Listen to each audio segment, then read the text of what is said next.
ஆரியல் அகம்புறம் அகப்புறம் புறப்புறம் ஆரமுது எனக்கருள் அருட்பெருஞ்சோதி. ஆரமுது எனக்கருள் அருட்பெருஞ்சோதி. அகம் ஆன்மா, அகப்புறம் ஜீவன், புறம் கரணங்கள், புறப்புறம் இந்திரியங்கள்.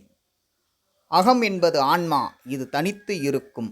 ஆன்மாகாசம் என்பது பொற்சபை. கனக சபையில் தோன்றும் காட்சி அக அமுதம். அகப்புறம் என்பது ஜீவன், இது மனமுதலான அந்தகரண கூட்டத்தின் மத்தியில் இருக்கும்.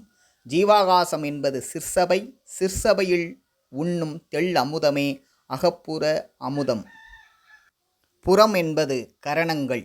கருணை என்னும் சாதனத்தை பயில்வதால் நாக்கு நுனியில், அதன் அடியில், அதன் மத்தியில் ஊறும் அமுதம். இவை புற அமுதமாகும். புறப்புறம் என்பது இந்திரியங்கள். நமக்கு வெளியே வருகின்ற வியர்வை இனிப்பாக இருக்க வேண்டும். இவை புறப்புற அமுதமாகும். இப்படி சிறப்பு வாய்ந்ததாக கருதப்படும் அக அமுதம், அகப்புற அமுதம், புற அமுதம், புறப்புற அமுதம் ஆகிய 4 அமுதங்களையும் எனக்கு வழங்க வேண்டும். எல்லாம் வல்ல தனிப்பெரும் கருணை கடலான அருட்பெரும் ஜோதி ஆண்டவரே எனக்கு வழங்க வேண்டும்.